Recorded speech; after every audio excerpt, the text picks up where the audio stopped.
अब हम भारत सरकार के प्रधानमंत्री माननीय श्री नरेंद्र मोदी जी से अनुरोध करते हैं कि वे हम सभी को संबोधित करें।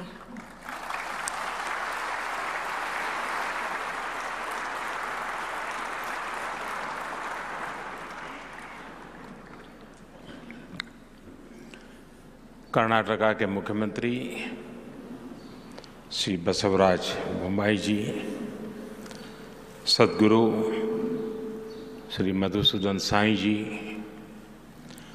मंच पर उपस्थित महानुभाव, देवियों और सज्जनों, कर्नाटकದ ಎಲ್ಲ ಸಹೋದರ ಸಹೋದರಿಯರಿಗೆ ನನ್ನ ನಮಸ್ಕಾರಗಳು।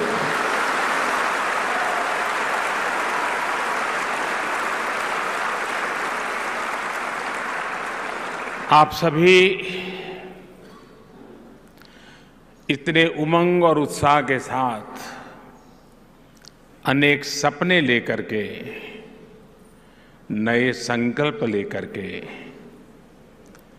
सेवा की इस महान प्रवृत्ति में जुड़े हैं।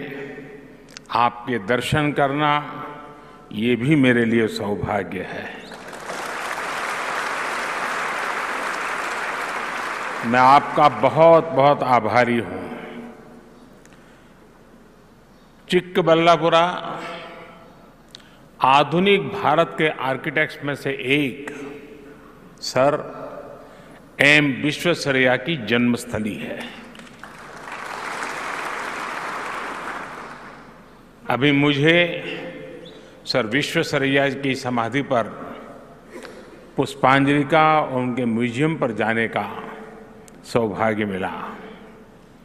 इस पुण्य भूमि को मैं सर झुका करके नमन करता हूं।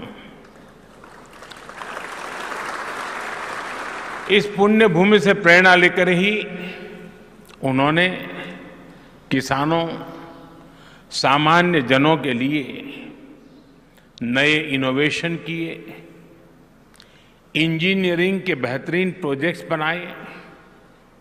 साथियों, इस धरती ने सत्य साई ग्राम के रूप में भी सेवा का एक अद्भुत मॉडल देश को दिया है। शिक्षा और स्वास्थ्य के माध्यम से जिस प्रकार मानव सेवा का मिशन यहां चल रहा है, वो वाकई अद्भुत है। आज जो यहां मेडिकल कॉलेज शुरू हो रहा है, इससे ये मिशन और सशक्त हुआ है। Shri Madhusudan Sai institute of medical science and research हर वर्ष अनेक नए प्रतिभावान डॉक्टर देश की कोटि कोटि जनता की सेवा में राष्ट्र को समर्पित करेगा। मैं संस्थान को और चिक्कबल्लापुरा यहां के सभी लोगों को बहुत बहुत बधाई देता हूं। भाइयों और बहनों, आजादी के अमृत महोत्सव में देश ने विकसित होने का संकल्प लिया है।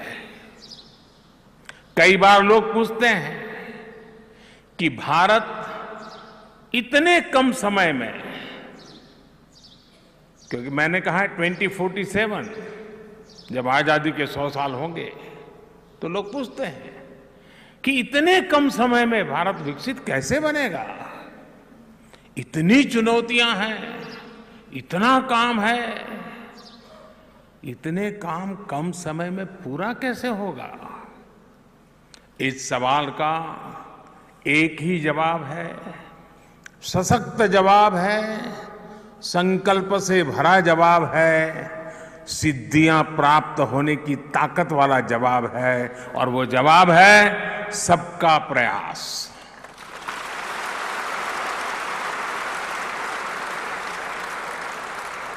हर देशवासी के साझा प्रयासों से ये संभव होकर के ही रहेगा। इसलिए भाजपा सरकार निरंतर सबकी भागीदारी पर बल दे रही है। विकसित भारत के लक्ष्य की प्राप्ति में हमारे सामाजिक संगठनों की, धार्मिक संगठनों की भूमिका भी बहुत बड़ी है। कर्नाटका में तो संतों, आश्रमों, मठों की महान परंपरा रही है। ये धार्मिक और सामाजिक संस्थाएं आस्था और आध्यात्म के साथ साथ गरीबों, दलितों, पिछड़ों, आदिवासियों को सशक्त करती रही है। आपके संस्थान द्वारा किए जा रहे सामाजिक कार्य भी सबका प्रयास की भावना को ही सशक्त करते हैं। साथियों, मैं देख रहा था, श्री सत्य साई यूनिवर्सिटी का ध्येय वाक्य है योगः कर्मसु कौशलम, अर्थात कर्मों में कुशलता ही योग है। बीते 9 वर्षों में भारत में भी स्वास्थ्य सेवाओं को लेकर बहुत ईमानदारी से, बहुत कुशलता से कार्य करने का प्रयास किया गया है। देश में मेडिकल एजुकेशन से जुड़े अनेक रिफॉर्म्स किए गए हैं। इसे सरकार के साथ साथ जो दूसरे संगठन हैं, उनके लिए भी अस्पताल और मेडिकल कॉलेज खोलना अब आसान हो गया है। सरकार हो, प्राइवेट सेक्टर हो, सामाजिक सेक्टर हो, सांस्कृतिक गतिविधि हो, सभी के प्रयासों का परिणाम आज दिख रहा है। साल 2014 में हमारे देश में 380 से भी कम मेडिकल कॉलेज थे, लेस देन 380। आज देश में मेडिकल कॉलेजों की संख्या बढ़कर के 650 से भी अधिक हो गई है। इनमें से 40 मेडिकल कॉलेज एस्पिरेशनल डिस्ट्रिक्ट्स में बने हैं, जो जिले विकास के हर पहलू में पीछे थे, वहां पर मेडिकल कॉलेज बने हैं।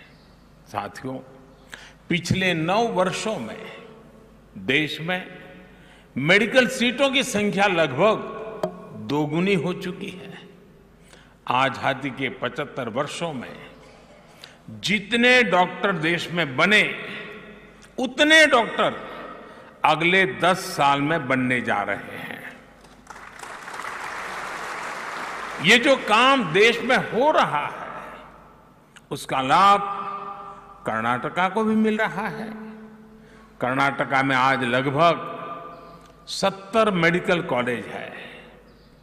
डबल इंजन सरकार के प्रयासों से जो मेडिकल कॉलेज बीते वर्षों में बने हैं, उनमें से एक यहां चिकबल्लापुरा में भी बना है।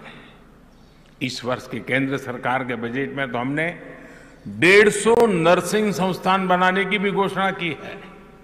इससे नर्सिंग के क्षेत्र में भी युवाओं के लिए बहुत अवसर बनने वाले हैं। साथियों, आज जब मैं आपके बीच आया हूं, तो भारत के मेडिकल प्रोफेशन के सामने रही एक चुनौती का भी जिक्र जरूर करना चाहूंगा। इस चुनौती की वजह से गांव के, गरीब के, पिछड़े समाज के युवाओं के लिए डॉक्टर बनना बहुत मुश्किल था। अपने राजनीतिक स्वार्थ के लिए, वोट बैंक के लिए कुछ दलों ने भाषाओं का खेल खेला, लेकिन सही मायने में भाषा को बल देने के लिए जितना होना चाहिए था उतना नहीं हुआ। कन्नड़ा तो इतनी समृद्ध भाषा है, देश का गौरव बढ़ाने वाली भाषा है। कन्नड़ा में भी मेडिकल की, इंजीनियरिंग की, टेक्नोलॉजी की पढ़ाई हो, इसके पहले की सरकारों ने कदम नहीं उठाए। ये राजनीतिक दल नहीं चाहते थे कि गांव, गरीब, दलित, पिछड़े परिवार को बेटे बेटी भी डॉक्टर, इंजीनियर बन सके। गरीबों के हित में काम करने वाली हमारी सरकार ने कन्नड़ा सहित सभी भारतीय भाषाओं में मेडिकल की पढ़ाई का विकल्प दिया है। भाइयों और बहनों, लंबे समय तक देश में ऐसी राजनीति चली है जहां गरीबों को सिर्फ वोट बैंक समझा गया, जबकि भाजपा सरकार ने गरीब की सेवा को अपना सर्वोच्च कर्तव्य माना है। हमने गरीब और मिडिल क्लास के आरोग्य को प्राथमिकता दी है। हमने देश में सस्ती दवाओं की दुकानें, जन औषधि केंद्र खोले हैं। आज देश में लगभग 10,000 जन औषधि केंद्र हैं, जिसमें से 1,000 से ज्यादा हमारे ये कर्नाटका में ही है। इन केंद्रों की वजह से कर्नाटका के गरीबों के हजारों करोड़ रुपए दवाओं पर खर्च होने से बचे हैं। साथियों, मैं आपको वो पुराने दिन भी याद कराने को कहूंगा जब गरीब इलाज के लिए अस्पताल जाने की हिम्मत नहीं कर पाता था। भाजपा सरकार ने गरीब की इस चिंता को समझा, उसका समाधान किया। आज आयुष्मान भारत योजना ने गरीब परिवार के लिए अच्छे अस्पतालों के दरवाजे खोल दिए हैं। भाजपा सरकार ने गरीब को 5 लाख रुपए तक का मुफ्त इलाज करने की गारंटी दी है। कर्नाटका के भी लाखों लोगों को इस योजना का लाभ हुआ है। साथियों, पहले हार्ट सर्जरी हो, नी रिप्लेसमेंट हो, डायलिसिस हो, ये सब भी बहुत महंगा होता था। गरीबों की सरकार ने, भाजपा की सरकार ने इनको भी सस्ता कर दिया है। मुफ्त डायलिसिस की सुविधा ने भी गरीबों के हजारों करोड़ रुपए खर्च होने से बचाए हैं। साथियों, हम स्वास्थ्य से जुड़ी नीतियों में माताओं बहनों को सर्वोच्च प्राथमिकता दे रहे हैं। जब मां का स्वास्थ्य, मां का पोषण बेहतर होता है तो पूरी पीढ़ी का स्वास्थ्य सुधरता है। इसलिए चाहे शौचालय बनाने की योजना हो, मुफ्त गैस कनेक्शन की योजना हो, हर घर तक नल से जल पहुंचाने की योजना हो, मुफ्त सैनिटरी पैड्स देने की योजना हो, या पौष्टिक खाने के लिए सीधे बैंक में पैसे भेजना हो, ये सब माताओं बहनों के स्वास्थ्य को ध्यान में रखते हुए किया जा रहा है। विशेषकर ब्रेस्ट कैंसर को लेकर भी भाजपा सरकार सतर्क है। अब गांवों में जो हेल्थ एंड वेलनेस सेंटर खोले जा रहे हैं, वहां पर ऐसी बीमारियों की स्क्रीनिंग का प्रयास हो रहा है। मकसद यही है कि शुरुआती दौर में ही बीमारियों की पहचान की जा सके। इससे माताओं बहनों के जीवन पर बड़े संकट को हम रोकने में सफल हो रहे हैं। मैं बोम्मई जी और उनकी टीम को बधाई दूंगा कि कर्नाटका में भी 9,000 से अधिक हेल्थ एंड वेलनेस सेंटर बने हैं। हमारी सरकार बेटियों को ऐसा जीवन देने में जुटी है जिससे वो खुद भी स्वस्थ रहे और आगे जाकर के संतान भी स्वस्थ रहे। भाइयों और बहनों, आज मैं कर्नाटका सरकार की एक और वजह से प्रशंसा करूंगा। बीते वर्षों में भाजपा सरकार ने एएनएम और आशा बहनों को और सशक्त किया है। उन्हें आधुनिक टेक्नोलॉजी वाले गैजेट्स दिए गए हैं, उनका काम आसान बनाया गया है। कर्नाटका में आज लगभग 50,000 आशा और एएनएम कार्यकर्ता हैं, लगभग 1 लाख रजिस्टर्ड नर्सें और दूसरे हेल्थ वर्कर हैं। डबल इंजन सरकार इन सभी साथियों को हर संभव सुविधाएं देने के लिए जीवन आसान बनाने के प्रयासरत है। साथियों, आरोग्य के साथ साथ माताओं बहनों बेटियों के आर्थिक सशक्तिकरण पर भी डबल इंजन सरकार का पूरा ध्यान है। ये धरती तो मिल्क और सिल्क की धरती है।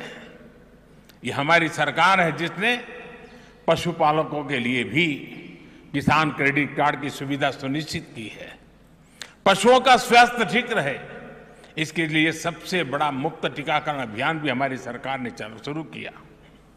इस अभियान पर 12,000 करोड़ रुपए खर्च किए जा रहे हैं। डबल इंजन सरकार का यह भी प्रयास है कि डेयरी कोऑपरेटिव में महिलाओं की भागीदारी और अधिक बढ़े। गांव में महिलाओं के जो सेल्फ हेल्प ग्रुप्स हैं, उनको भी सशक्त किया जा रहा है। साथियों, जब देश स्वस्थ रहेगा, जब विकास में सबका प्रयास लगेगा, तो विकसित भारत का लक्ष्य हम और तेजी से प्राप्त करेंगे। मैं एक बार फिर से श्री मधुसूदन साई इंस्टीट्यूट से जुड़े सभी साथियों को मानव सेवा के उस उत्तम प्रयास के लिए हृदय से बहुत बहुत बधाई देता हूं।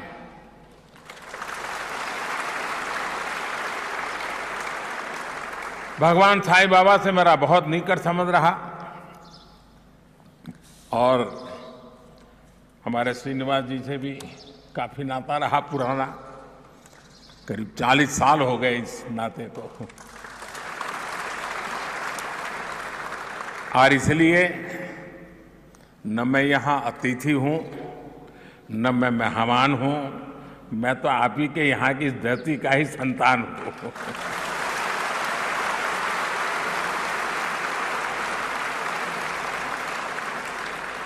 और जब भी आपके बीच आता हूँ तो रिन्यू हो जाता है नाता, पुरानी यादें ताजा हो जाती है और अधिक मजबूती से जुड़ने का मन कर जाता है। मुझे यहाँ आमंत्रित करने के लिए मैं आपका पुनः बहुत बहुत आभारी हूँ। बहुत बहुत धन्यवाद।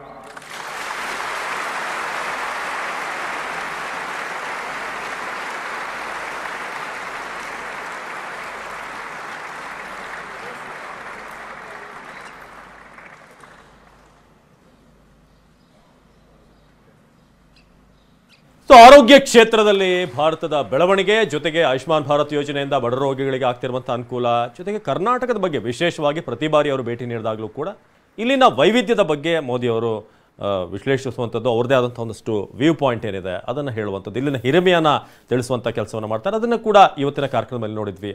ಅದರಲ್ಲೂ ಈ ಬಡವರಿಗೆ ಉಚಿತ ಚಿಕಿತ್ಸೆಯನ್ನು ನೀಡೋದಿದೆಯಲ್ಲ, ಇದು ಬಹಳ ಅಪರೂಪದ ಕೆಲಸ. ಈಗಿರುವಂಥ ಪರಿಸ್ಥಿತಿಯಲ್ಲಿ ಏನು ಕೈಗೆಟುಕುವಂಥ ದರದಲ್ಲಿ ಸಿಗುವಂಥ ಚಿಕಿತ್ಸೆ, ಕನ್ನಡ ಭಾಷೆಯನ್ನು ವಿಶೇಷವಾಗಿ ಹಾಡಿ ಹೊಗಳಿದರು. CM ಬೊಮ್ಮಾಯಿ ಸರ್ಕಾರಕ್ಕೆ ಕೂಡ ಅಭಿನಂದನೆ ಸಲ್ಲಿಸಿದರು. ಬಡ ರೋಗಿಗಳಿಗೆ ಆಗುವಂಥ ಅನುಕೂಲ ಇದರ ಬಗ್ಗೆ ವಿಶೇಷವಾಗಿ ಮಾತನಾಡಿದರು. BJP ಸರ್ಕಾರ ಏನು ವಿಷನನ್ನು ಹೊಂದಿದೆ, ಸೊ ಅದು ಕರ್ನಾಟಕದಲ್ಲಿ ಸಾಕಾರ ಆಗಿದೆ. ಜೊತೆಗೆ ರೋಗಿಗಳಿಗೆ, ಲಕ್ಷಾಂತರ ರೋಗಿಗಳಿಗೆ ಏನೇನು ಅನುಕೂಲ ಆಗೋದ್ರ ಬಗ್ಗೆ ಕೂಡ ಮಾತನಾಡಿದರು.